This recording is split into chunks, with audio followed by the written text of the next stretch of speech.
So, since I've been staying in this caravan, I've grown accustomed to the way things work within.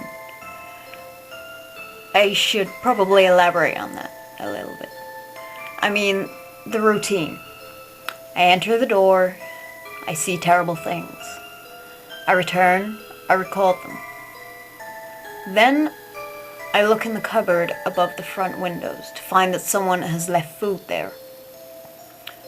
I don't know who or why, but I guess I can't complain, as it's better than starving to death. It's better than starving to death. In fact, it is only by bearing this in mind that I'm able to put aside my irritation at the thought of being treated like someone's pet curiosity.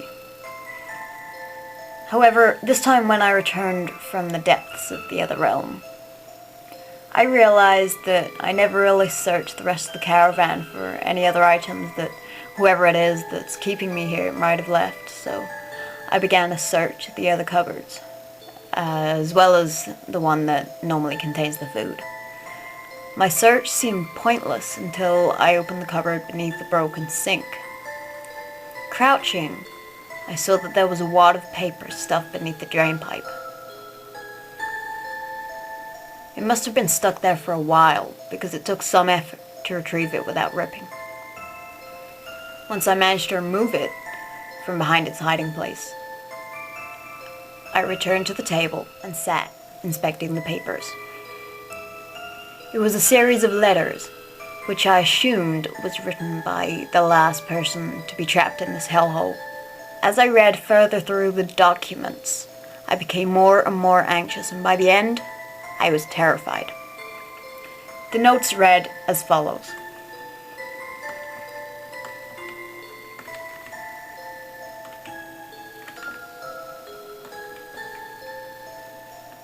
September 15th, 2013. Hello. If you're reading this, then it is most likely that the same fate that sought me out so eagerly has now befallen you. So, I guess I should start by telling you it'll be okay. It gets easier after a while. However, I must caution you, whatever you do not assume for 1 second that the creatures beyond that door are restricted to their own realm. Ensure that upon exiting that realm, you are 100% certain that you've closed that door. If you have your doubts or you can't remember, don't get careless. For once an entity of that realm finds you, it will not leave you alone. I'm writing this because I've made this terrible mistake. I was running from a creature that I've come to know as Ben. He may sound friendly, but trust me, he's not. I've only caught brief glimpses of him, but he follows me so closely. Whenever I go through the door, my experiences are stained with his appearances, like raindrops seeping through a sheet. The longer I stay there, the more prominent he becomes.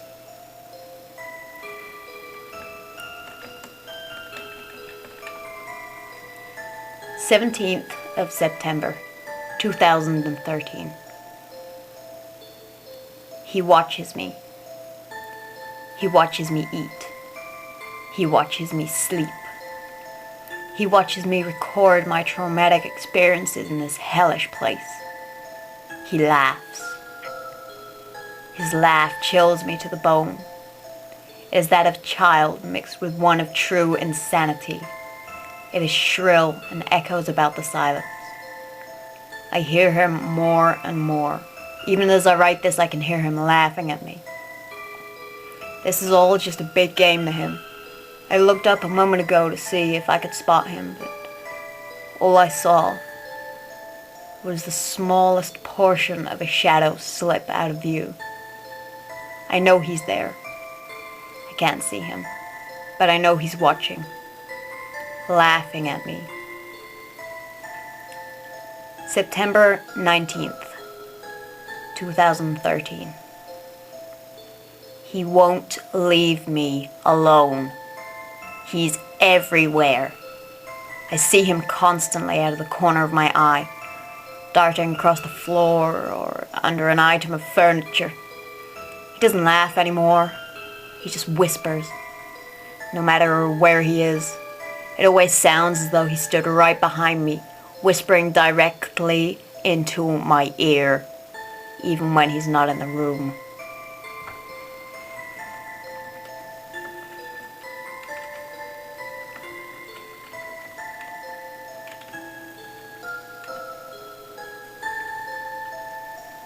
September 21st, 2013. Today, Ben spoke to me. He came to me in my dreams and told me about my family. He said they would die, that he would take them, and that their souls would belong to him. I woke up and looked around.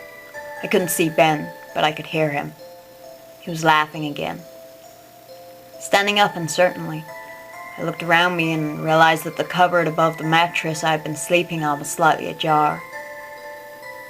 The inside of the cupboard was covered in blood, and against the deep red liquid was a severed hand, cut at the wrist.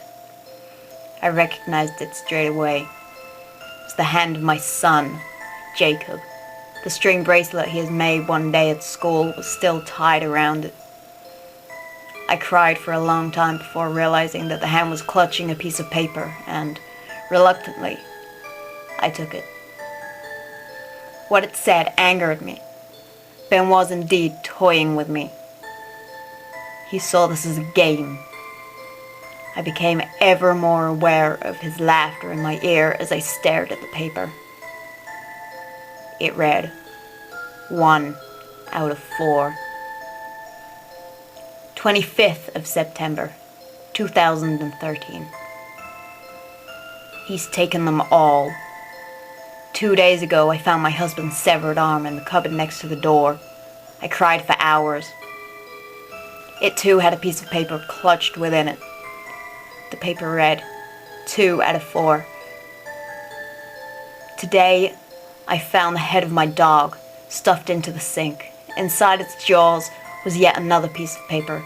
This one read, 3 out of 4. I hear his laugh louder than ever now, as if he's right behind me, right now, laughing at me, always laughing. September 28th, 2013. Why? Why is he doing this? Why was I put here, doomed to suffer this fate? He visits me in my dreams every night. He whispers to me. Today, I saw Ben. He stood in front of the door and wouldn't let me enter. He was more shadow than human. His face was distorted and his grin was crooked, as though forced. His eyes were black. Not just his pupils, the entirety of both his eyes were completely black. He wore nothing but a scrap of cloth around his waist, and he was horrifyingly thin. His skin clung to his bones like wet tissue. It stretched so tightly over his face that his skull was clearly visible. His eyes were sunken into their sockets, and although they didn't seem to move, I could feel them looking me up and down. I simply fled back to the caravan. Now I'm sitting, writing this. Every now and then I'll see him move out of the corner of my eye and look up to see the shadow slowly creeping across the wall or the floor. He's getting closer every time I look away. The last of the notes is scrawled in such a hurry that I can only just make it out, and some sentences I don't understand, but I'll try and interpret them the best I can. October 2nd, 2013. The whispering stopped some time ago. I haven't slept. I'm waiting. I know he's here. I can't hear him, but he's here. I can see his shadow when I close my eyes. Now all I can hear is what sounds like drops of water hitting the wooden floor. This has been happening for some time now. The drips are getting louder. I know he's getting closer. I can hear him again, in my head. He's cackling with joy. He's getting closer. I can see his hand reaching from behind the door. The shadow looms and stretches over my head, across the ceiling of the caravan. I can feel his hand on my shoulder, his other beside my head. I can feel the touch of something cold and metal against my cheek. He gave me the knife. He made me do it. Bleeding, screaming, laughing, colors, shapes. He laughs. I laugh. We laugh. I see his face. He smiles. His teeth. His eyes. He knows me. I know him. He hears me. I am his.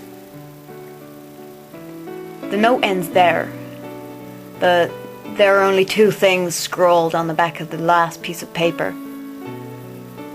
The first reads, 4 out of 4. And the second reads, did you remember to close the door?